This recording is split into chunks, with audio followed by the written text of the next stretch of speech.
With your help, we can continue to fight for freedom, reach new audiences, and bring important information to the public free of charge. This is not possible without your generosity. Join our quest for the truth and our freedom and donate today, telling it as it is. This is today's News Talk, The World Today. Thank you, James. Before we get into our next guest, I often look at what's happening around the world. And one I think that Tony and I would probably can relate to. And it's a bit unsavoury, but we're blokes. These things happen in life and we get on with it. Now, Tony's thinking, what the hell is he doing? What has he brought me into here? Well, this is on news.com.au. And I've gone through the whole lot of news.com.au. And this is the story that, I mean, it's a lead story. This is how incredible they are. It's a lead story. I'll bring Tony in here so he can I want to get his reaction when he hears this startling news. A 23-year-old, her name's Avalon Seth, has a fans-only site called Lana. And she said that her most lucrative gig comes from something far less conventional. And this is, again, when Tony and I could probably set up a factory. She's selling videos of herself farting. And that's what it is. I mean, she's an incredible entrepreneur and gets $200 a video. So anyway, just a thought that maybe, and that's, by the way, that's the news on news.com.au. So I thought it was incredible that they have upped their ante, and now they're reporting on stories that are highly, highly smelly. Tony Nikolic, thank you for joining me. Thanks for having me, Mike. And yes, mate, it's the old routine that the fish rots from the head first, doesn't it, mate? And it can get quite smelly. But it does. Well said, sir. Well said indeed. You've left me lurching there. I can't reply to that, but it's I think, I'm not too sure whether it's just a lot of hot air. Yeah, well, quite certainly it could be, mate. There seems to be something in that where it definitely shows that the newsworthiness is certainly, do we say on the way up or on the way out? We don't know. Well, Jackson, what's his name? Jackson Lamb from that show on Apple. What's it called? I forgot what it's called. Just like that. Anyway, he farts a lot, and Jackson Lamb, he got himself a knight from the king. So I think it's farting is obviously it's an in-demand business. You've just returned from the US where you spoke to many doctors. What were your takeaways from the US? What was some of the things that you've noticed that sort of don't sit all that well? Well, certainly. It was a very long trip. Most of it was business related. And yes, talking to a lot of doctors, went into the Senate twice. Had the opportunity to sit on one of the Senate hearings there with chaired by Senator Ron Johnson, a very, very knowledgeable, and you could see the level of knowledge there within that Senate, and Senator Marino, Josh Hawley, they were there. Blumenthal was there, although, look, he took an adverse sort of position with respect to what was going on, especially with the scientific misconduct, and that was on the 9th of September, and that was at Senate hearing, and Toby Rogers and attorney Aaron Siri were also there, who I spent a bit of time with on a more sort of legal level. But that being said, the issue within the United States is quite clear, and there was that one Rasmussen poll that came out that indicated that 56.4% in that area, obviously, but of Americans start to believe that the vaccines really weren't as effective as they said they were, and that seems to be the general gist from the number of states that I went to and a number of the doctors that I spoke to. And the population itself, obviously, it depends on where you go. And as you know, Mike, I've never been a person that said take it or don't take it. My position has always been, has the process been transparent? Has it been, when I say transparent, I also open to consultation to experts on both sides? And I think the most important part was informed consent. It wasn't about whether you took it or didn't take it. That was a personal choice. And that's what I fought for. Unfortunately, here in Australia, we have the institutions and many of the corporate bodies out there stating that the current state of the law in Australia is you do have a right to say no. But the corollary to that is that if you do say no, well, you lose your livelihood. We've seen that. Now, in some parts of America that occurred, but what I actually found is the doctors and the people on the ground were very upset with what had occurred and the silence, the censorship, and what we call the scientific wrongdoing and misconduct. That is becoming more and more prevalent. And look, I wrote about that in 2014 in the International Handbook of Whistleblower Research. And for me, it was a vindication of all the things that I've been doing over the last 11, 12 years. Well, it's actually more because it took a few years of research to write that. But the doctors over there are now starting to become vindicated. Unfortunately, here in Australia, it's a case of when America sneezes, Australia will catch a cold. The most stark issue that I found, Mike, was the fact that when we were locking down, Mike, and as you know, early on, we were speaking very early on in the piece, all they said was the word lockdown and everyone went into lockdown. Now we're starting to find that, well, the vaccines weren't as safe and effective as what they said. Not that we knew now, is because we knew quite some time ago, and I mean straight from the start. And a lot of the research around it was rigged. And that is also starting to come out. We're starting to see scientific journals being implicated into these scandalous ideas of conflicts of interest. We have pharmaceutical companies buying into these sorts of journals, obviously in surreptitious ways. But the whole idea here was more about bringing that transparency into the public domain so people could actually see what the truth was. And we're starting to see that movement and that shift in America. As I said, unfortunately, here in Australia, it's really quick to lock you down, to take away your rights. But now that they're being caught out, they're very reluctant to give those rights back and to actually acknowledge that these vaccines are hurting people, people have died, and they made the wrong decisions. It seems like we're living. There used to be a show on TV called The Dome, and it seems like Australia is living in a dome, so that no matter what happens globally, we're going to have our bureaucrats and the medical authorities are going to do what they can to, for example, in this case, not to say anything really bad against the vaccine because it will do you, inverted commas, good. Now, if we have that, we have a nation saying you should not take that vaccine because no matter if you're sick, because it's not good for you.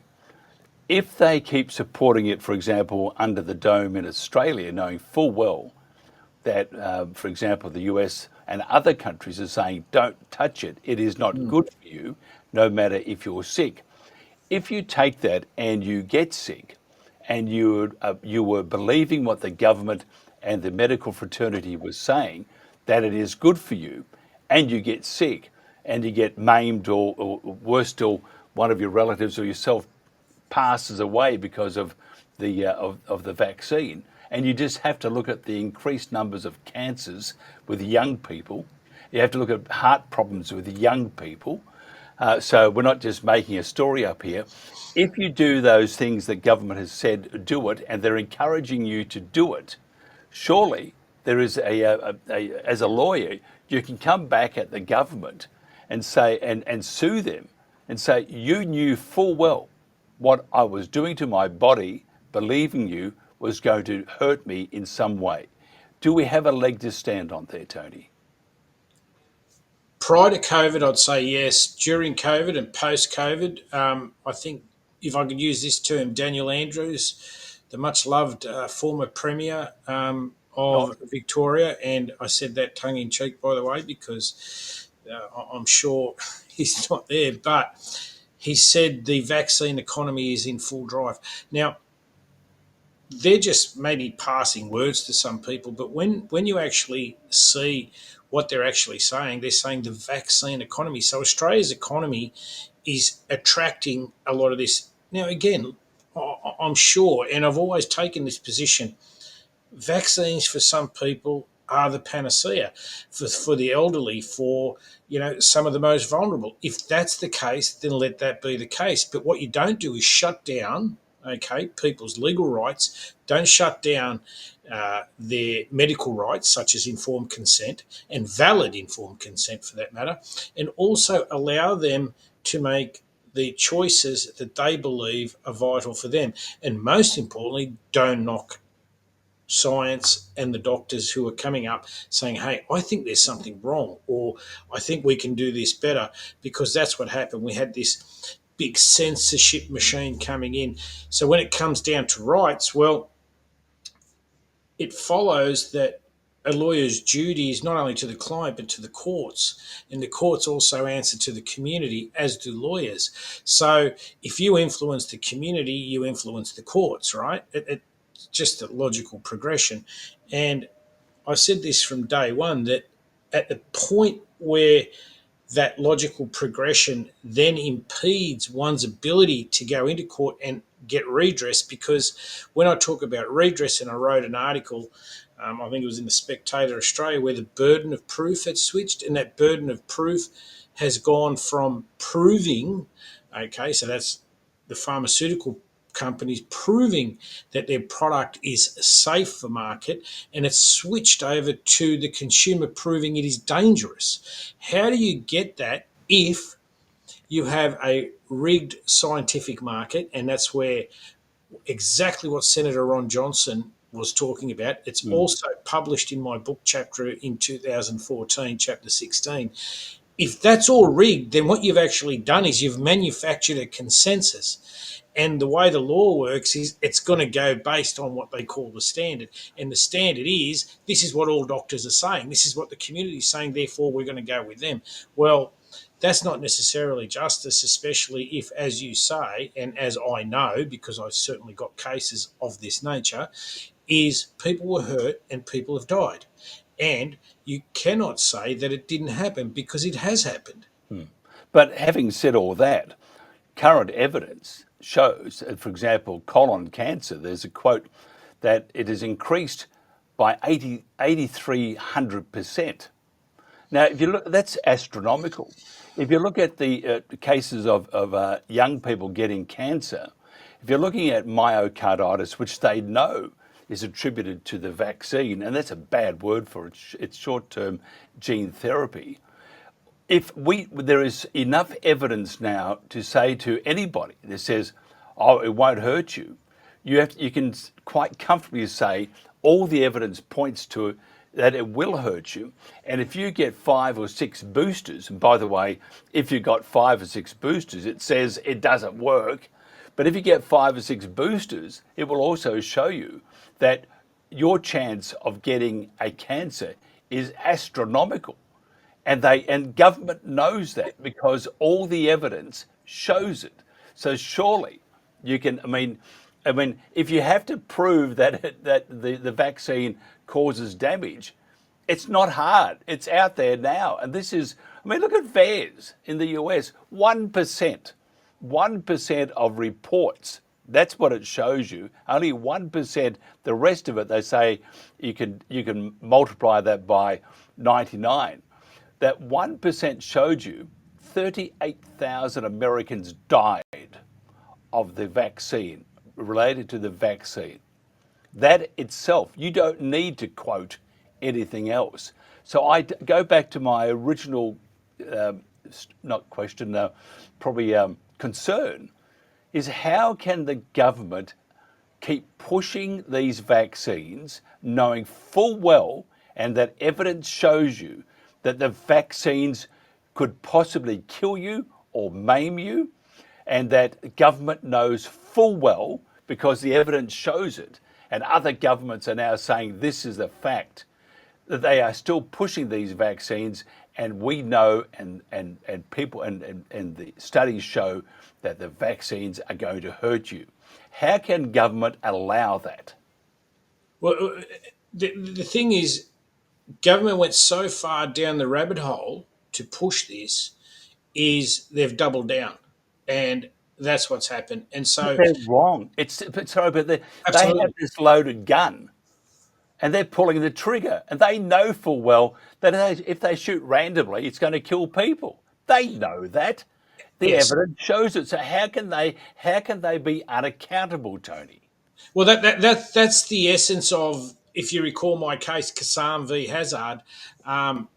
Henry v Hazard, and that was the controversy, and it's still a controversy to this day. Although it was settled and it went all the way to the High Court, it it was a case where they said a minister's directive holds valid in terms of law. Now, that was the case where, if you look, when we go to law school, there's obviously these constitutional law books, and if a minister's directive says all blue-eyed babies must be killed at birth, well, technically, the legal system needs to uphold it and needs to be enforced. Will that essentially occur? Well, generally they'd say no, but I think after that case, if a minister makes a directive and they want to do that, then I think the Kassam Hazard case has reinforced that, and that's why there is a massive controversy there. In terms of how that has played out, obviously that controversy is one that has, although it has finalised in one sense, I don't think we've seen the end of it, and we're not going to see the end of it, because I think populations, not just here in Australia but around the world, are starting to rise up, and they're starting to rise up at this level of contempt by government and institutions, whereby the community's voice really doesn't matter. And you noted there a moment ago with respect to how people have been injured, hurt, and died. Well, I've literally got these cases before me, and I've literally got a coronial file that was submitted in the Kassam case that said a 52-year-old gentleman died as a direct cause of the Pfizer injection. Now, that's on a coronial report. That's not me making it up. It's not you, hypothesize. This is literally in the forensic report. So it's not one of these things where people are getting called cookers and that. This is evidence that was put, and it was obviously rejected. Okay, so the minister at the time said, these are the powers we have, and this is what we're going to do. So what we're not doing here, Mike, and I think everyone knows that I continue and I still fight for it to this very day. I still do this, but justice will come when people finally wake up and understand that they've been lied to, and they have been lied to. Those people who were trying to warn them, and that includes yourself, Mike, because I know really early on that we were on those Zooms these newscastings where we were trying to get the voice out and try to tell people it's not really what we're being told. So we've got that, we've got the doctors, we've got the lawyers, we've got institutions, we've got politicians, we've got former senators. Why? Because they spoke up. And my only concern is the people that we're seeing being promoted in all these areas, well, they've taken their 30 shillings and they've moved on, right? And they're moving on in this revolving door concept where regulatory people of a high nature are now being employed in the industry they were once regulating. This, in my view, is one of the biggest concerns we need to address, is the conflict of interest and the revolving door, not only to mention that we have the scientific misconduct, we really need laws around that, and we really need people to wake up, because that's what's going to influence this. And at the time of justice, well, will we see justice? A lot of these families have lost people to people who have lost cancer, myocarditis, and many other forms and other ailments that they've had to succumb to, or they're still battling to this day. And I've got many clients of this nature. It's sad. And what's even sadder is this concept in the Australian Constitution, or state constitutions, peace, order and good governance. I'll leave that question up to your viewers, because peace, order and good governance, does that mean doing this to your population? And they are, and they're getting away with it. Look, I just want to get on to, because I could talk all day about this, and you know that. I'm very, very angry about it. And I think government needs to be held accountable, state, federal and local. and the medical fraternity, those that dished out this poison to people's arms, and they, oh, I didn't know what was going to happen. I trust. No, it's like you've pulled the trigger. You need to be held accountable. You need the full force of the law. And at this stage, in this country, in most Western countries around the world, that, in my opinion, will not happen. It's swept under the carpet at the moment, and I think it's terrible if people think, oh, he's being a bit rough here. If they've done something wrong, they'll be held accountable. I just remind our friends who are watching, in Tuam in Ireland in the late 60s, they put in a septic toilet 800 babies. Now, that was in the late 60s, and other institutions throughout Ireland up until the late 90s were still putting babies, newly born babies, into septic toilets and into a septic tank. And that is the fact. And the government was looking into it, but it's sort of gone away. So if that can happen and they don't have any accountability, then this can happen and they have no accountability. And I think they all need to rot in hell. That's what I believe. Anyway, sorry about that, Tony. Can I just say one thing on that point? Yes, One very, very big point is the CDC, Centre for Disease Control, on the 6th of October, they transitioned from this emergency issue of COVID. That, by the way, New South Wales never declared an emergency. I just want that out there. But this emergency declaration that people must be mandated to a more user type sort. So where you go out and in essence, you seek it and that's it. So you're not being mandated. So I think that move from the CDC was huge, and that was on the 6th of October, I believe. And in addition to that, what we need to do is that was with ACAP, so that's the Advisory Committee on Immunisation Practices. So that was a very big move, and they're starting to find out that a lot of the information with respect to safety and the science and the placebo control, which is the gold standard, okay? So prospective, placebo-controlled clinical trials, randomised, obviously, in that sense, they are the gold standard. Well, those documents have been deleted or can't be found. That's what RFK is finding. So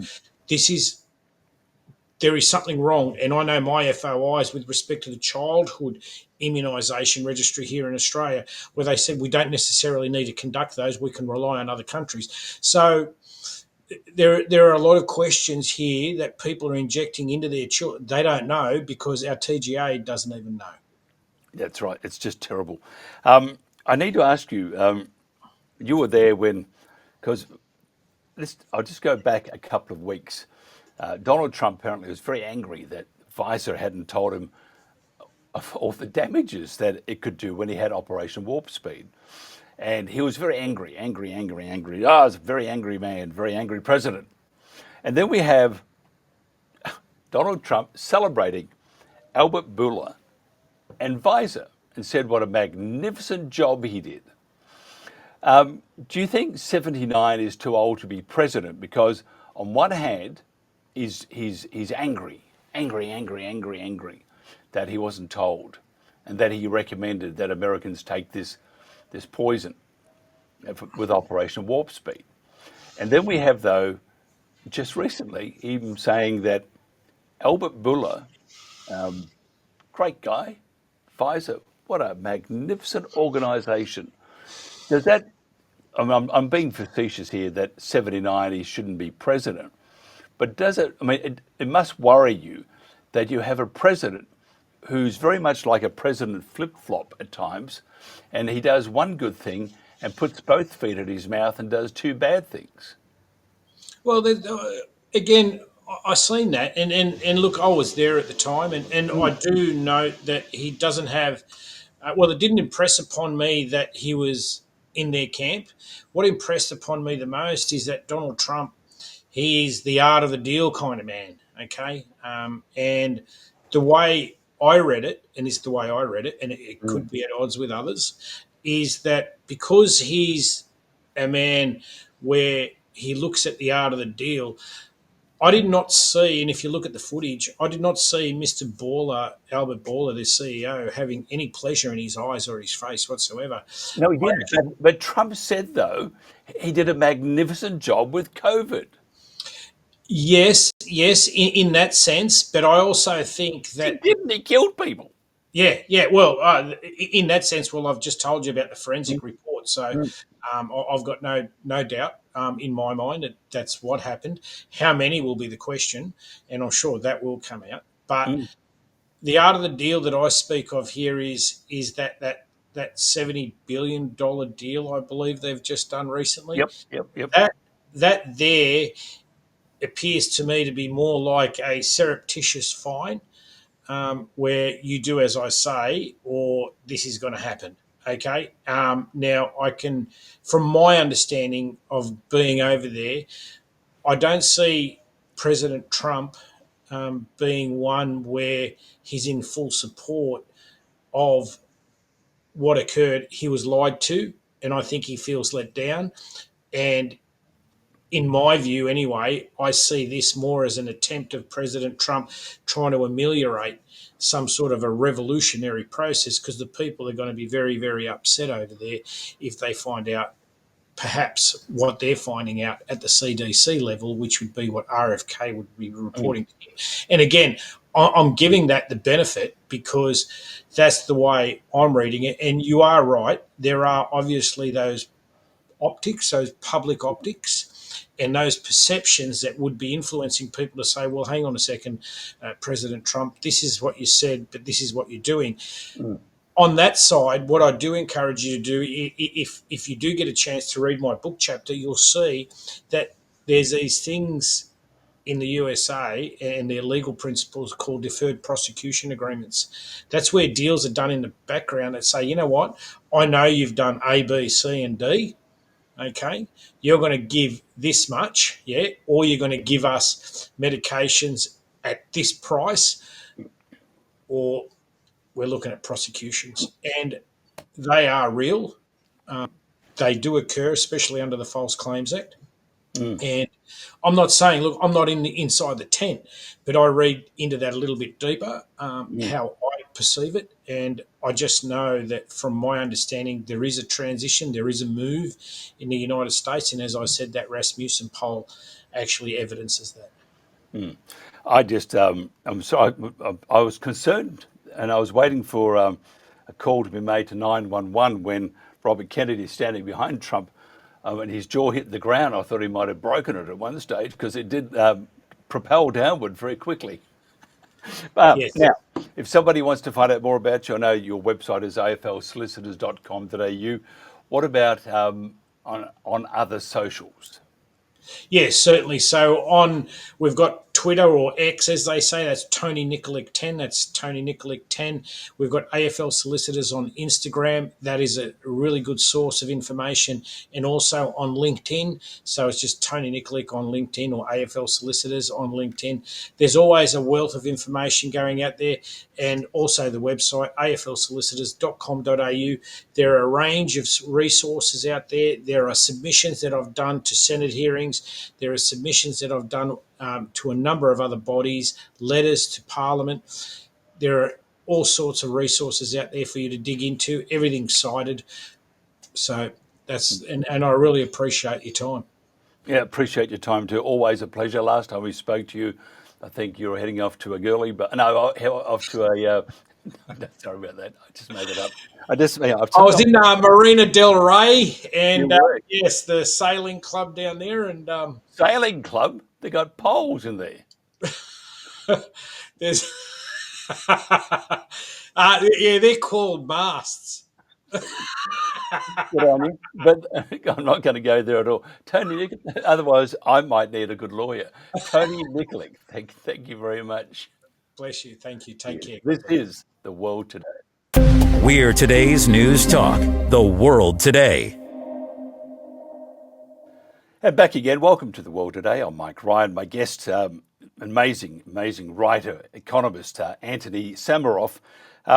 He's a psychotherapist and economics journalist known for the book Basic Universal Basic Income for and Against. Now, he's been writing on the pharmaceutical industry and the corrupt economics of healthcare for years.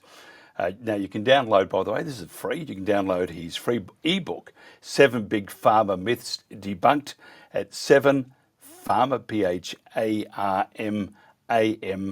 PHARMAMYTH.com. Antony, thanks for joining us.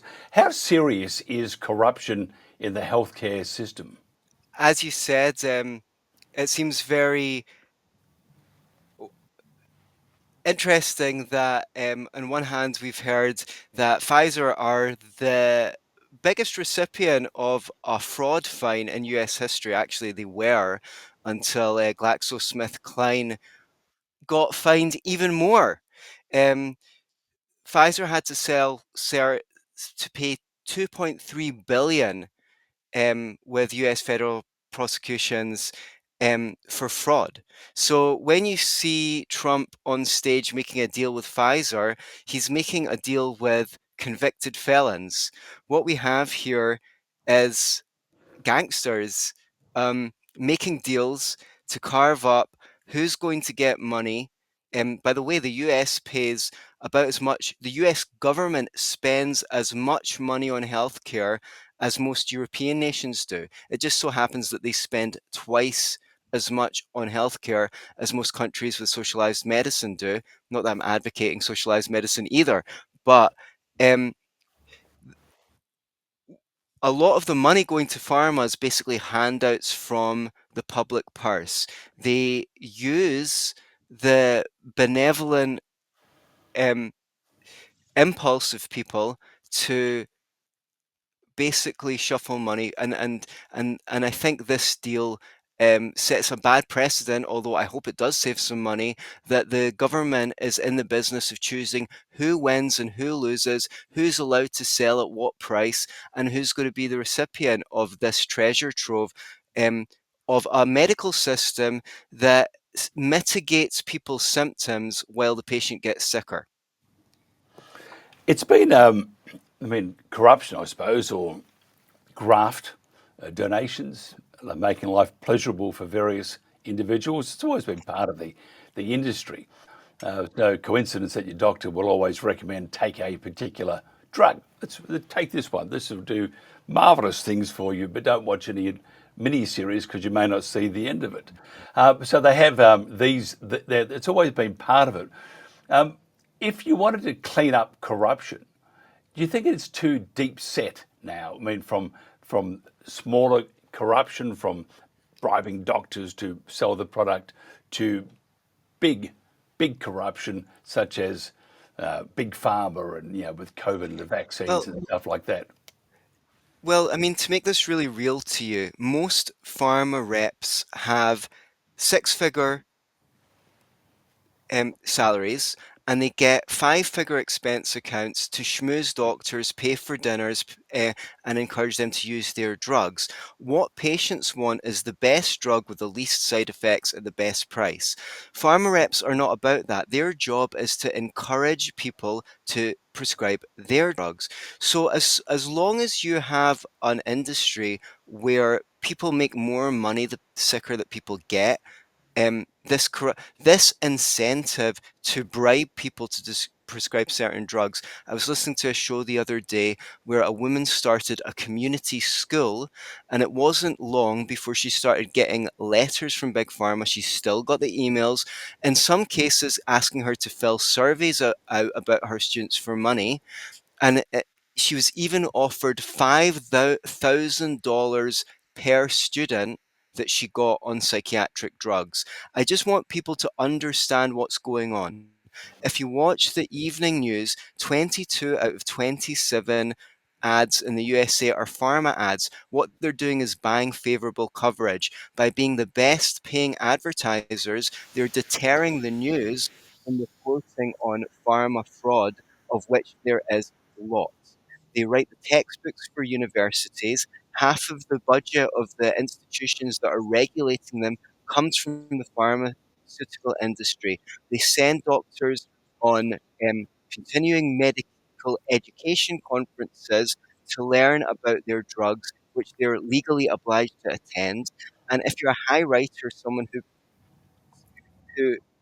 prescribes a lot, you can get sent on speaking on individual on professional speakers training and sent from conference to conference. If you're an academic, write papers for you and pay you to get your name put on the paper so that you can publish more frequently. So you're right in the sense that everyone within the industry is bought off. How do we fix it? We need to change the way that we look at healthcare. Um, a lot of these, according to official sources, 70% of health conditions are lifestyle related. It's probably more like in the 90s.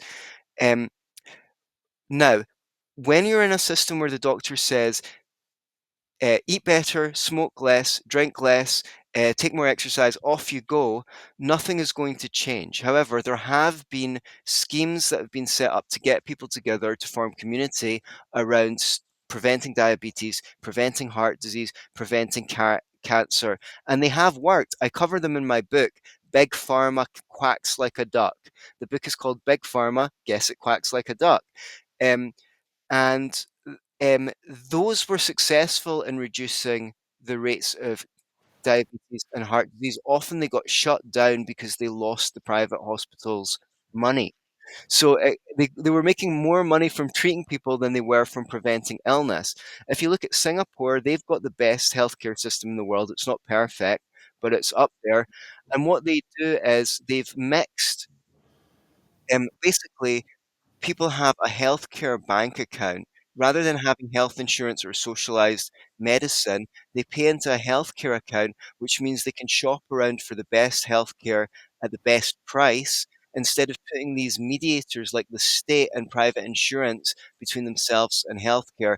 And those are institutions that are just looting people and giving them money to big pharma. Even according to official sources, I cover it in my book, a lot of what's done within mainstream medicine causes more harm than good. So, and do the pharmaceutical companies get punished when they cause side effects? No, they don't. They get to sell more drugs to mitigate the side effects. That's what's really going on. Wow. So how do we fix it? Can it be fixed? And that was the question I was trying to put before. Can Right. it be fixed?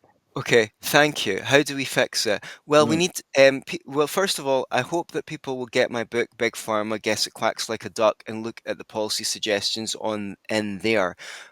The first step is to move away from this debate between should we have socialized healthcare like in Canada and the UK, where you're likely to die on a waiting list for something that you can get treated the next day in America, or America's system where you're going to be bankrupt by insurance companies and everyone in the whole system is on the take. Okay, this is a false dichotomy. The first thing is we need to look at what Singapore is doing and start talking about having these healthcare bank accounts where people can shop around for the um, best care at the best price, because that puts the consumer in charge.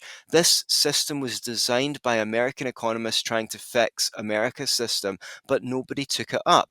Then in America, then Singapore's government found these policy suggestions and implemented them. So that would be the first step.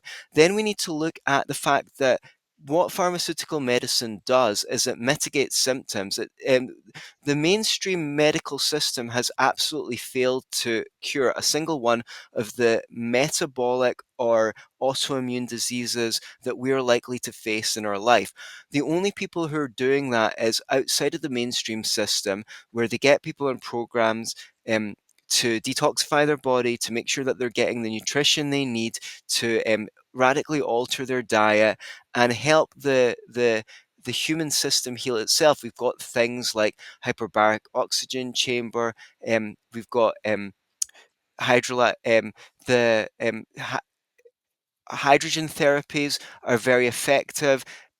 There's all sorts of things that are really exciting things that are happening in the naturopathic sphere right now. I work with an organization called I Heal Collective that are based in Mexico, and as part of a coalition, we're helping educate people about the kind of solutions that they can get to their healthcare problems. A lot of people need to travel to Mexico to get treatments because they're completely illegal in countries like mine, the UK and the USA. But there's areas where it's a little bit the Wild West there, and people are able to get access to treatments that haven't managed to put up the money to pass the regulatory system in the USA because it's too onerous. Just tell me this: you know, we've been banging on about mRNA for such a long time, and it seems that Donald Trump has just endorsed it in some way with Albert Bourla. And Donald, I mean, he likes to try new things. Can I Mhm. just get your thoughts on his, I suppose, his support of mRNA, and and by the way, just to make sure you understand, I think it's a deplorable technology. And I think one scientist the other day said we have to stop it right now, to save humanity. And I don't think she's missing the mark at all. Well, I mean, the best we can hope for is that Trump is playing the slow game and is going to reveal everything in time. If you want to ask me, my idea of him making this deal with Pfizer is completely ridiculous. It ties into the idea that the only problem in America is that drugs are too expensive. People don't want proper reform to the way that drugs are researched because there's a lot of fraud there, and the journals are on the receiving end of money from pharma, their advertising is from pharma.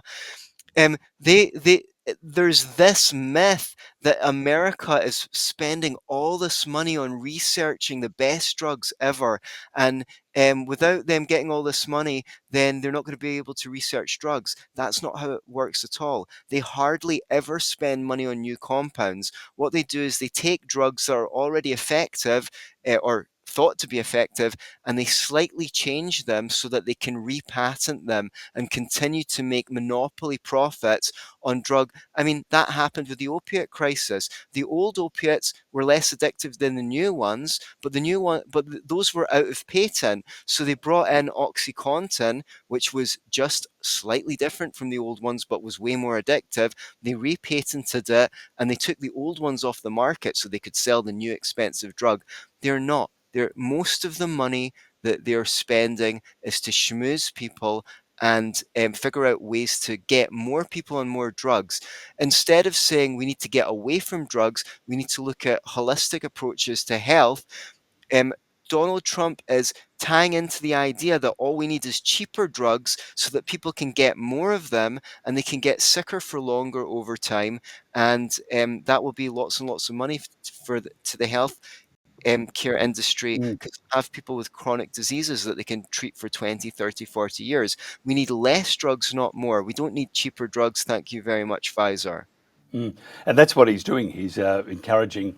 He's going to bring the price down, and America, like most westernized countries, have these certain addictions, and that would, in my mind, would become another addiction. Quick tablet to fix everything, and it does get down to, doesn't it, though, Antony, that yeah, if you look after yourself from the get-go, which our parents didn't, they didn't know a whole lot. Mhm. You wouldn't have a lot of the necessity to have these drugs because you'd be in a much better way. And you mentioned holistic and Mhm. the naturopaths. And I used to be one of those that would roll my eyes and go, nah, doctor knows best. By the way, having never been to the doctor, but I always thought, Mhm. yep, they know best. They've done the study. It's funny as you get older and the evidence you see is, and what you've seen, is that the doing the natural way, the natural Mhm. course, and preventing instead of fixing is a much better alternative. Well, I used to have eczema. I used to be intolerant to gluten and dairy. I had blotching on my skin and things like that, and I reversed all of that through holistic therapies, fasting, juice cleanse, castor oil, other protocols. I went all over the world trying to fix my stiff body. I spent months in India on yoga retreats until I discovered a body worker from the organization I work with, I Heal Collective, and she was able to help me. And I trained in the same thing. I had repetitive strain injury so bad that I couldn't pick up my phone a couple of years ago. And the best the physiotherapist could do was tell me to squeeze a ball and use it less. I'm a writer, I'm a musician. If I use it less, I don't have a life. I was able to reverse those conditions outside of the mainstream system. And that's why I trained myself in this protocol. And now I'm helping other people with their wrist and their shoulder and their elbow. There are answers out there. And we need to form a community so that we can disseminate those answers. And as we get healthier and we look better, and the people who go through the mainstream system and take their drugs are are getting less healthy, then they'll start to wonder what we're doing so right. And it's very hard to argue with a testimony. I lost the use of my voice properly for 2 years and things like that. People who know me know what I've managed to do using natural medicine outside the mainstream system and seeing the right um, practitioners, and they can't argue with that. And now I'm using what I've learned to help other people too. And I think that if people, it's not that everyone needs to become an alternative health practitioner, but you need to work on yourself to bring yourself to the maximum so that you can be a shining example. You can shine a light in dark places. That's what we're here to do, Mike. That's why you're doing your show. You're shining a light in a dark place. Yeah, doctor said that once, and I put on his rubber gloves, and I thought, I ain't going to shine that light in that dark place. Right. But Well said. yeah, thank you very much. But you're dead right. How do we change? How do you think we? Because at the moment we've got this propaganda, bang bang. You mentioned that before. It's non-stop at you, at you, at you. All the medical shows, go to hospital and they give you this stuff and blah blah. So it's a constant reaffirmation on how great the medical system is. How do we break that mold? How do we say to people, it's actually cheaper and better for you, not Yes. not to fix it, because it's a flick of a coin, but to prevent it from happening in the first place. How do we break that mold? Because it's a very hard mold to break, isn't it? I mean, It is. it's almost If you impossible. if you look on the systems level, you will feel very disheartened because they have the tax system in which, and a lot of the money that's supposedly going to pharma is just going to them advertising themselves and perpetuating this propaganda machine. So if you look at the systemic level, then you are likely to feel hopeless. If you seek to affect a change in your own habits in your own life, again, I hope you'll buy my book, Big Pharma Guess It Quacks Like a Duck. Then you'll see that you can be effective. Here in Edinburgh, we've now got community organisations that are starting to connect people with farmers so that they can get produce and animals that haven't been subjected to the vaccinations and organic get access to organic food. If you can find those organisations in your local community or start them, then that's one way to contribute. I'm planning to make sure that there's these workshops that happen maybe once a month, maybe once a fortnight, where people can learn things, how to ferment vegetables, how to Mm, make their own sourdough, how to grow microgreens in their own house. Um, People want to learn these things, but they don't want to learn it from a YouTube video. They want someone to hold their hand. mm, And I suggest that people stop focusing on the mainstream system and start deferring, start divesting their attention from that, and start to team up with other people who see it the way they do. If you want some help from us, you can visit I Heal Collective online and get in touch with us to help find some answers for yourself in the naturopathic world or people around you. And we need to create a network where we can disseminate good information on what the alternatives are so that when people are struggling with these things, you know who to send them to. So we're a long way now from where we need to be. There are a lot of policies that we could affect that would make things better, that would make us look at healthcare more in terms of preventing disease um, than than treating it. But we're a long way from there. So we need to start where we're at. We need to get the requisite knowledge in our mind, help ourselves, help the people around us, um, eat less processed food. That should only be something that you should do, on a very seldom occasion. Eat more raw food, eat more fruit. Your mum was right, an apple a day keeps the doctor away because it's got all the Mm. living enzymes in it. It's got the structured water that's at the same consistency as your cells to help hydrate your body, and start moving towards supporting people who will help you access food that's not sprayed with poisons. And, don't take a pharmaceutical drug unless you absolutely have to. And on the individual level, we need to um, embody this knowledge and set an example. That's the most power we have at the moment. And if we can do that, we can move on to affecting policy. I totally agree with you. And you being in Edinburgh, in Scotland, I have to say that your other medicine there, I think it's called whiskey. It's magnificent. Right. Although my wife has stopped me from drinking that in the week. I can only have it weekends. And the other thing too, and there's stuff like black seed oil capsules I take, and quercetin, vitamin D. It's amazing how well you feel. It doesn't happen instantly, but over a period of time, and you just don't get sick. You Hmm. start, and if you do get crook, you get well much faster, and you don't have to rely on the pharmaceuticals. Can I just ask you one more thing, if you would mind, just your thoughts on the digital ID, which Starmer is so excited about, along with the Labor Party? It would be a disaster, wouldn't it? Well, yeah, I mean, Blair tried this as well, and he lost a lot of political capital doing it, and he wasn't actually able to do it. Now it's reared its ugly head again 20 years later, and the fear, of course, is that they're going to put um, your medical status on the digital ID. And what I'm scared, I think that there's a good chance it's going to get struck down now because 2.7 million or something like that people signed a petition against it. And I really hope it does get struck down. But, it might rear its ugly head in 10 years again. So this is very scary. And I'm really hoping that we're at a period in history where enough people see through it.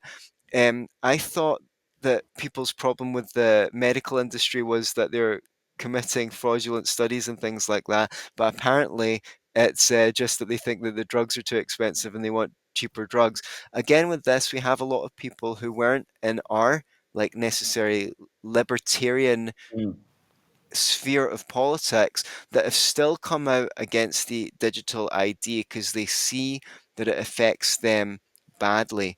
And I'm hoping that people will continue to see that this is not heading in a good direction. This is heading in 1984 directions.